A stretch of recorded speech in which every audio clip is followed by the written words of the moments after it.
राम राम नमस्कार आप सभी को। क्यों ऐसा होता है कि किसी एस्ट्रोलॉजर के बताए हुए सही उपाय भी काम नहीं करते, या एक ही एस्ट्रोलॉजर के बताए हुए उपाय से परिवार के एक व्यक्ति को तो खूब फायदा होता है, लेकिन उसी परिवार के दूसरे व्यक्ति की कुंडली पे बताए हुए सेम एस्ट्रोलॉजर के उपाय से कोई फायदा नहीं होता। कहीं इसका कारण नक्षत्रों का कोई खेल तो नहीं? क्यों एक व्यक्ति के द्वारा किए हुए इन्वेस्टमेंट, उधार दिए पैसे प्रॉफिट और ब्याज के साथ उसको वापस मिल जाते हैं, जबकि दूसरे व्यक्ति के किए हुए इन्वेस्टमेंट, उधार दिए पैसे या तो डूब जाते हैं या फायदे की जगह नुकसान होता है?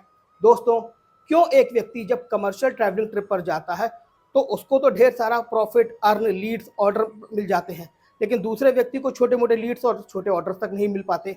दोस्तों, आज नक्षत्र की सेकंड क्लास के ट्यूटोरियल वीडियो में नक्षत्र के 9 अलग अलग चैप्टर में हम इन सारी चीज़ों को जानेंगे, सीखेंगे और समझेंगे। और ये रहे नक्षत्र की क्लास के आज के 9 चैप्टरों के नाम। ये आपको स्क्रीन पे इस वक्त फ्लैश हो रहे होंगे। आज के चैप्टर 9 ज़रूर हैं, लेकिन वीडियो बड़ा ना हो इसीलिए मैंने कोशिश करी है कि बहुत शॉर्ट क्रिस्प एक्सप्लेनेशन के साथ बिल्कुल टू द पॉइंट फलित आपको प्रोवाइड कर सकूं। दोस्तों, पिछली नक्षत्र की क्लास से आज की नक्षत्र की क्लास में थोड़े ज़्यादा एडवांस और डीप एट्रीब्यूट्स आपको पता चलेंगे, और इसके बाद आने वाली तीसरी क्लास जो नक्षत्र की होगी वो तो और भी ज़्यादा इन्फॉर्मेटिव और फुल ऑफ नॉलेज होने वाली है। उसमें जन्म कुंडलियों से जुड़े हुए नक्षत्रों के वो सूत्र आपको मिलेंगे जो लाइफ टाइम आपके काम आएंगे। इसीलिए मेरे चैनल के साथ जुड़े रहिएगा, बने रहिएगा। पिछली क्लास में हमने जाना था कि इंडिविजुअली अपने लिए कौन कौन सा नक्षत्र बेनिफिशियल और फ्रूटफुल होता है, लेकिन आज की क्लास में आप ये भी जान पाएंगे कि उसमें से भी स्पेसिफिकली किस किस तरह के कामों के लिए कौन कौन से नक्षत्रों को फिल्टर करके हम कैसे उन्हें और अच्छे से इनकैश कर सकते हैं। क्योंकि नक्षत्र की पहली क्लास का ट्यूटोरियल वीडियो आज की क्लास में बताए जाने वाले चैप्टरों और इंडिविजुअल चार्ट के फलित और बेनिफिट के को ध्यान में रखकर बनाया गया था। इसीलिए आज की क्लास के 100% बेनिफिट पाने के लिए जिन लोगों ने अभी तक मेरी नक्षत्र की क्लास का पहला वीडियो नहीं देखा है, मेरे YouTube channel Ravi Verma Astron पर जाकर के आप देख सकते हैं। तो चलिए, भौकाल बहुत टाइट हो चुका है, बिना देर करे शुरू करते हैं आज की क्लास का पहला चैप्टर। आज की क्लास का पहला चैप्टर है धनवर्धक नक्षत्र। जैसा कि आपको नाम से ही समझ में आ रहा होगा कि ये धन लाभ कराने वाले नक्षत्र होते हैं। ये वो नक्षत्र होते हैं जिनमें कोई भी इन्वेस्टमेंट करना, कोई भी मूल्यवान वस्तु अपने पास गिरवी रख करके दूसरे को ब्याज पे पैसे देना, या किसी भी नए प्रोजेक्ट के लिए या कोई भी ऐसा काम जो धनोपार्जन के लिए आप करना चाहते हो, उसे आप शुरू कर सकते हैं। दोस्तों, नोट कीजिए धनवर्धक नक्षत्रों के नाम: अश्विनी, मृगशिरा, पुनर्वसु, पुष्य, हस्त, चित्रा, स्वाति, अनुराधा, श्रावण, धनिष्ठा, शतभिषा और रेवती। आप लोग चाहें तो इन नक्षत्रों को नोट कर लीजिए या आप स्क्रीनशॉट भी ले सकते हैं। स्क्रीन पे आपको ये सारे नक्षत्रों के नाम फ्लैश हो रहे होंगे। अब अगर इन नक्षत्रों को आप और ज्यादा फ्रूटफुल बनाना चाहते हैं, इन्हें और अच्छे से इनकैश करना चाहते हैं, तो इन 12 नक्षत्रों में से सबसे पहले उन नक्षत्रों को फिल्टर कर लीजिए जो आपके तारा चक्र के संपत, अतिमित्र या मित्र में आते हों, और आपके तारा चक्र के 3, 5, 7 अर्थात विपद, प्रतिहारी और वध के नक्षत्रों में तो बिल्कुल ना आते हो। And again I am repeating for this, जिनको अभी तक अपने जन्म नक्षत्र से बनने वाले तारा चक्रों के बारे में नहीं पता है, वो मेरे नक्षत्र की पहली क्लास का ट्यूटोरियल वीडियो जरूर देख लें, जो Ravi Verma Astron YouTube channel पे आपको मिल जाएगा। उसको समझने के बाद ही आज की क्लास के बताए हुए एट्रीब्यूट्स को और अच्छे से आप इनकैश कर पाएंगे। और इन नक्षत्रों को फिल्टर करने में कोई बहुत ज़्यादा परेशानी नहीं होती है, क्योंकि धनवर्धक के अंतर्गत 12 नक्षत्र आते हैं। इसीलिए आपको आसानी से ऐसे कई नक्षत्र मिल जाएंगे जो आपके संपत, मित्र या अति मित्र में से आते हों। मेजरली इसमें संपत के नक्षत्रों को फोकस करना ज़्यादा फ्रूटफुल होता है। अब बात करते हैं नक्षत्र के अगले चैप्टर की, जो होते हैं ध्रुव संज्ञक और स्थिर नक्षत्र। ये स्थिरता रिप्रेजेंट कराने वाले नक्षत्र माने जाते हैं, ये अच्छे नक्षत्र माने जाते हैं, इसीलिए इनकी तुलना मृदु नक्षत्रों से की गई है। और जो काम मृदु नक्षत्र में किए जा सकते हैं, वो सभी काम ध्रुव संज्ञक स्थिर नक्षत्रों में भी किए जा सकते हैं। इन स्थिर नक्षत्रों के साथ रविवार का दिन रखा गया, अर्थात रविवार के दिन जब भी ये नक्षत्र पड़ते हैं तो थोड़ा ज्यादा प्रभावी हो जाते हैं। दीर्घकालीन स्थायित्व संबंधित शुभ कार्य, जैसे प्रॉपर्टी का निर्माण करना या प्रॉपर्टी का चयन करना, सबमर्सिबल बोरिंग या कुएं की खुदाई का काम करना, कोई नया साइड बिजनेस या जॉब प्रोफेशन स्टार्ट करना, उपनयन संस्कार करना, इस तरह के अन्य कई तरह के शुभ कामों के लिए नक्षत्र काफी अच्छे होते हैं। लेकिन इन नक्षत्रों का एक नेगेटिव एट्रीब्यूट भी इनडायरेक्टली ऑटोमेटिकली बन जाता है। हालांकि ये नक्षत्र बुरे नहीं होते, ये एट्रीब्यूट ऑटोमेटिकली क्रिएट हो जाता है। कैसे समझते हैं? जब जन्म कुंडली में कोई भी ग्रह इन स्थिर नक्षत्रों और स्थिर राशि में आ जाता है, तो उस ग्रह से संबंधित उपाय अक्सर काम नहीं करते। मैंने वीडियो के स्टार्टिंग में आपको बताया था ना कि ऐसी स्थिति होती है जब किसी एस्ट्रोलॉजर के बताए हुए उपाय काम नहीं करते, वो यही होती है। क्योंकि जब ग्रह इन स्थिर संज्ञक नक्षत्रों और स्थिर राशि में होता है तो उसके अंदर जड़त्व बहुत ज्यादा आ जाता है, जिसकी वजह से उपाय या तो काम नहीं करते, काम करते हैं तो बस 20 से 50%। दोस्तों नोट कीजिए, ध्रुव संज्ञक स्थिर नक्षत्र रोहिणी, उत्तरा फाल्गुनी, उत्तरा आषाढ़ा, उत्तरा भाद्रपद। स्क्रीन पे आपको नक्षत्रों के नाम फ्लैश हो रहे होंगे, नोट कर लीजिए। अब आगे बढ़ते हैं अगले चैप्टर की तरफ। धन हानि कराने वाले या पैसा डुबाने वाले नक्षत्र बहुत इंपॉर्टेंट है भाई, इन्हें जरूर नोट कर लीजिएगा। इन्हें ऐसा इसलिए भी बोला जाता है कि इन नक्षत्रों में दिए हुए पैसे या तो जल्दी वापस नहीं मिलते या डूब जाते हैं। इवन सेफ इन्वेस्टमेंट भी इसमें कई बार अच्छे रिटर्न नहीं दे पाते। प्राचीन काल में ऐसा माना जाता था कि इन नक्षत्रों में अगर कोई व्यक्ति धन गाड़ता था, क्योंकि पहले जमाने में सेफ या बैंक तो होते नहीं थे, लोग जमीन नीचे धन गाड़ा करते थे। अगर कोई व्यक्ति धन गाड़ता था तो वो व्यक्ति अपने लिए वो धन निकाल नहीं पाता था। अब इसका कारण कोई भी हो सकता है, लेकिन इन नक्षत्रों को बताने से पहले मैं अपना एक अनुभव और रिसर्च आपके साथ शेयर कर रहा हूँ कि मैंने ऐसा अपनी रिसर्च में पाया है कि ये नक्षत्र हमेशा बुरे नहीं होते। इनफैक्ट इसके कुछ नक्षत्र तो ध्रुव संज्ञक स्थिर नक्षत्रों की श्रेणी में आते हैं। इसीलिए कभी भी इन नक्षत्रों को चूज करना हो या इन्हें फिल्टर करना हो तो इंडिविजुअली अपने तारा चक्र के अनुसार ही कीजिएगा, आपके लिए ज़्यादा फ्रूटफुल रहेगा। ध्यान रहे उसमें 3 5 7 में ना आ रहे हों और ऐसे नक्षत्र हों जो या तो अति मित्र में हो या संपत्ति में हो, तो ये नक्षत्र का दुष्प्रभाव आपको कम से कम मिलेगा। बाकी आप बात करें अगर पैसे की, तो एहतियात के तौर पे इन नक्षत्रों में पैसे का काम करना, पैसा देना, उधार देना या इन्वेस्टमेंट करने से थोड़ा बचना चाहिए, क्योंकि शास्त्रों विधि है ये। दोस्तों नोट कीजिए इन नक्षत्रों के नाम: भरणी, कृतिका, रोहिणी, अश्लेषा, मघा, विशाखा, पूर्व फाल्गुनी, उत्तरा फाल्गुनी, पूर्व आषाढ़ा, उत्तरा आषाढ़ा, पूरा भाद्रपद, उत्तरा भाद्रपद। स्क्रीन पे आपको फ्लैश हो रहे होंगे, आप लोग जो है इसका स्क्रीनशॉट भी ले सकते हैं। हमारा अगला चैप्टर है चर नक्षत्र।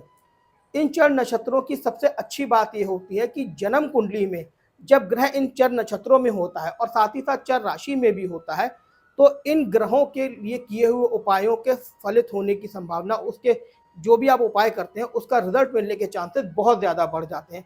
ग्रह स्थिर राशि में हो जाए तो 10-20% उसका प्रभाव कम हो जाता है, अदरवाइज इस नक्षत्रों में होने से उपाय काम करते हैं। गतिशीलता को रिप्रेजेंट करने की वजह से इन नक्षत्रों में दिशाशूल देख करके ट्रैवलिंग पर, ट्रिप पर, बिजनेस या स्पिरिचुअल जर्नी पर जाना फ्रूटफुल होता है। इसके अलावा ऐसे काम जिसमें चलने का, गतिशील होने का काम हो, वो इन नक्षत्रों में करना हर लिहाज से फायदेमंद होता है। जैसे ड्राइव पर जाना, वो पंजाबी में बोलते हैं ना, गेड़ी मारने जा रहे हैं, तो गेड़ी मारने जाना हो, ड्राइव पे जाना हो, हॉर्स राइडिंग करनी हो, एलिफेंट या कैमल राइड करनी हो, ये सब कुछ आप इन नक्षत्रों में कर सकते हैं। लेकिन इसमें एक शर्त होती है कि उपाय नक्षत्रों के साथ साथ उस दिन का दिशाशूल जरूर चेक कर लें, क्योंकि दिशाशूल का अपना अलग महत्व होता है। इन नक्षत्रों के साथ सोमवार का दिन जोड़ा गया, अर्थात सोमवार के दिन ये नक्षत्र थोड़ा ज्यादा प्रभावी होते हैं। और जो भी काम शिप्र लघु नक्षत्र में किए जाते हैं वो सभी काम चर नक्षत्रों में भी किए जा सकते हैं। दोस्तों नोट कीजिए चर नक्षत्रों के नाम: पुनर्वसु, स्वाति, श्रावण, धनिष्ठा और शतभिषा। स्क्रीन पर फ्लैश हो रहे होंगे आपको। अगला चैप्टर है हमारा मिश्र नक्षत्र। सामान्यतः ये नक्षत्र ओके ओके टाइप होते हैं, लेकिन इनमें वेरियस गुण होते हैं। अग्नि और मेटल से मिलकर बनने वाले या होने वाले काम, इसके अलावा सजने संवरने वाले कामों को इन नक्षत्रों में करना हर लिहाज से अच्छा माना गया है। जैसे अग्नि से किसी धातु को गर्म करके या पिघला करके किसी चीज का निर्माण करना, गैस भट्टी के काम, ईंटों के भट्टा हो, चाक पर बने मिट्टी के बर्तनों को पकाना हो, आयरन या स्टील प्लांट में गर्म की हुई मेटल की ढलाई हो, या मेडिसिन बनाने का काम हो, मेकअप, मेकओवर, सजने का काम हो, ये सारे काम इन नक्षत्रों में करना हर लिहाज से अच्छा होता है। अग्नि से संबंधित कामों की वजह से जनरली लोगों को लगता है कि ये नक्षत्रों के लिए मंगलवार का दिन ज्यादा इफेक्टिव होता है, लेकिन वास्तव में शास्त्रों में बताया गया है कि इन नक्षत्रों का प्रभाव बुधवार के दिन सबसे ज्यादा होता है, अर्थात बुधवार के दिन ये नक्षत्र थोड़े ज्यादा प्रभावी होते हैं। मिश्र नक्षत्रों के अंतर्गत केवल 2 ही नक्षत्र आते हैं, कृतिका और विशाखा। आगे बढ़ते हैं अगले चैप्टर की तरफ, जो कि है शिप्र लघु नक्षत्र। ये नक्षत्र शुभ कामों के लिए बहुत अच्छे माने जाते हैं। सबसे अच्छी बात ये होती है कि इसमें अभिजीत मुहूर्त को भी इंक्लूड किया गया है, अर्थात अभिजीत मुहूर्त शिप्र लघु नक्षत्रों के अंतर्गत आता है। हालांकि ये नक्षत्र जितना लंबा इसका टाइम ड्यूरेशन नहीं होता है, 40-45 मिनट के लिए होते हैं और बुधवार के दिन नक्षत्र नहीं पड़ता है। इन नक्षत्रों में किसी दुकान के निर्माण का काम करना, किसी प्रोडक्ट की सेल करना, कोई नया अनुबंध करना, शिक्षा का प्रारंभ करना, जेम्स एंड ज्वेलरी बनाने या पहनने के लिए, या किसी भी प्रकार की मैत्री या पार्टनरशिप करने के लिए, या किसी भी तरह की आर्ट स्किल को सीखने के लिए, डेवलप करने के लिए, या उसको रिप्रेजेंट करने के लिए या यूं कह लीजिए उसका प्रदर्शन करने के लिए ये नक्षत्र बहुत ही अच्छे माने जाते हैं। इन नक्षत्रों के साथ बृहस्पतिवार का दिन रखा गया, अर्थात बृहस्पतिवार के दिन नक्षत्र थोड़े ज्यादा प्रभावी होते हैं और जो काम चर नक्षत्रों में किए जा सकते हैं वो सभी काम क्षिप्र लघु नक्षत्रों में भी किए जा सकते हैं। लेकिन इसमें भी हमारी वही पुरानी कंडीशन अप्लाई होती है कि इन नक्षत्रों का चुनाव करते वक्त अपने तारा चक्र के नक्षत्रों के द्वारा इसे फिल्टर कर लेना और ज्यादा फ्रूटफुल होता है। दोस्तों नोट कीजिए क्षिप्र लघु नक्षत्रों के नाम अश्विनी, पुष्य, हस्त और अभिजित मुहूर्त। दोस्तों क्या आपको पता है कि नक्षत्रों की भी दृष्टि होती है? जी हाँ, हम लोगों ने ग्रहों की दृष्टि तो सुनी है, लेकिन नक्षत्रों की भी दृष्टि होती है और इसी दृष्टि के अनुसार इनके मुखी का वर्गीकरण होना भी तय किया गया है। सबसे पहले बात ऊर्ध्वमुखी नक्षत्रों के गुणधर्म की। इन नक्षत्रों में हाई राइज बिल्डिंग का निर्माण करना, एग्जिस्टिंग प्रॉपर्टीज के अपर फ्लोरों का कंस्ट्रक्शन या रिनोवेशन का काम शुरू करना, घर बनाना, मंदिर बनाना या एग्जिस्टिंग फ्लोर के लेवल के ऊपर जाने वाली सीढ़ियां, लिफ्ट या एस्केलेटर का निर्माण करना। इसमें गार्डन, लॉन और टावर और मल्टी स्टोरी बिल्डिंगों के काम भी किए जा सकते हैं। ये सारे काम इस तरह के नक्षत्रों में करना फ्रूटफुल होता है, या हर उस तरह का काम जिसमें नीचे से ऊपर की ओर बढ़ने के काम किए जाते हैं, वो सभी तरह के कामों करने के लिए नक्षत्र फ्रूटफुल होते हैं। दोस्तों नोट कीजिए ऊर्ध्वमुखी नक्षत्रों के नाम आद्रा, पुष्य, श्रावण, धनिष्ठा, शतभिषा, उत्तरा फाल्गुनी, उत्तराषाढ़, उत्तरा भाद्रपद और रोहिणी। आगे बढ़ते हैं और जानते हैं अगला चैप्टर जो है त्रियकमुखी नक्षत्र। ये नक्षत्र सीधी दृष्टि मुख को रिप्रेजेंट करने वाले नक्षत्र होते हैं। इन नक्षत्रों में ऐसे काम करने चाहिए जिसमें हमारी दृष्टि सीधी फ्रंट फेसिंग हो, फ्रंट की ओर करने वाले काम, जैसे मार्ग बनाना, रोड्स बनाना, स्ट्रीट गलियां के कंस्ट्रक्शन रिनोवेशन के काम होते हैं, ट्रैवलिंग ट्रिप या जर्नी पर जाना, रोड हाईवे पर जाना, ड्राइवर हो या कोई भी ऐसा व्यक्ति जो कि लॉन्ग जर्नी पे जाता हो, इन नक्षत्रों को बहुत ज़्यादा उनके लिए फ्रूटफुल या फोकस करने वाले माने गए हैं। और वो सभी काम जो ग्राउंड पे रह के हम कर सकते हैं, सीख सकते हैं या डेवलप कर सकते हैं, जैसे स्पोर्ट्समैन जो ग्राउंड पे खेलते हैं, उन सभी के लिए नक्षत्र काफ़ी इंपॉर्टेंट होते हैं। दोस्तों नोट कीजिए तिर्यकमुखी नक्षत्र हमारे कौन कौन से होते हैं। अश्विनी, मृगशिरा, पुनर्वसु, हस्त, चित्रा, स्वाति, अनुराधा, ज्येष्ठा और रेवती। अब जानते हैं आज की क्लास का सबसे लास्ट चैप्टर अधोमुखी नक्षत्र। इन नक्षत्रों को जमीन से जुड़े हुए कामों के लिए बहुत अच्छा माना है, जैसे प्रॉपर्टी बनाने के लिए नींव खोदना, बेसमेंट बनाना, underground water tank, submersible, boring, कुआं खुदाई का काम, ग्राउंड पर स्विमिंग पूल। ध्यान रहे ग्राउंड के जो स्विमिंग पूल होते हैं वो जो अपर हाई राइज बिल्डिंगों में जो ऊपर बने होते हैं, बिल्डिंग के फर्स्ट फ्लोर सेकंड फ्लोर से ऊपर के, उनके लिए नहीं। ग्राउंड पर स्विमिंग पूल, सेप्टिक टैंक की खुदाई करना, जमीन के नीचे अंडरग्राउंड पाइपलाइन या इलेक्ट्रिक लाइन को बिछाने के लिए खुदाई का काम करना। ओवरऑल कोई भी ऐसा काम जिसमें हम जमीन के अंदर नीचे की तरफ खुदाई, ड्रिलिंग या बोरवेल का काम करते हैं, उन सभी तरह के कामों के लिए ये नक्षत्र अच्छे माने जाते हैं। लेकिन इसमें एक बात का ध्यान रखना चाहिए कि सावन और भादों के महीनों में इन नक्षत्रों को होते हुए भी आपको जमीन के नीचे कोई भी खुदाई, बोरिंग या ड्रिलिंग का काम बिल्कुल नहीं करना चाहिए। सावन और भादों के महीने में जमीन के नीचे खुदाई, ड्रिलिंग पूरी तरह से वर्जित होती है, नहीं करनी चाहिए, मतलब नहीं करनी चाहिए।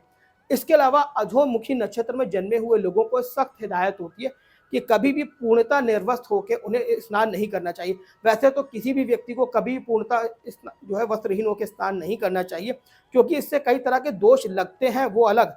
लेकिन इसके साथ साथ मृत्यु के बाद ऐसा शास्त्रों में वर्णित है कि प्रेत योनि या अधोमुखी प्राप्ति होती है, फिर चाहे आप किसी भी नक्षत्र में जन्मे हुए क्यों ना हो। और अधोमुखी नक्षत्रों में जन्मे लोगों को तो स्ट्रिक्टली ये वार्निंग होती है कि बिल्कुल भी इन नक्षत्रों में आपको स्नान नहीं करना चाहिए। अब जानते हैं अधोमुखी नक्षत्र के अंतर्गत आने वाले नक्षत्रों के नाम। दोस्तों नोट कीजिएगा कृतिका, विशाखा, अश्लेषा, मूला, पूरा फाल्गुनी, पूर्वा आषाढ़, पूर्वा भाद्रपद। दोस्तों आज के इस वीडियो में हमने 9 अलग अलग चैप्टरों को कवर किया है नक्षत्रों के। उम्मीद करता हूं आपको वीडियो अच्छा लगा होगा और मेरी आने वाली नक्षत्र की तीसरी क्लास को बिल्कुल भी इग्नोर मत करिएगा, क्योंकि उसमें इससे भी ज़्यादा नक्षत्रों की डीप नॉलेज और इन्फॉर्मेशन आपको मिलेगी जो लाइफ टाइम आपके काम आ सकती है।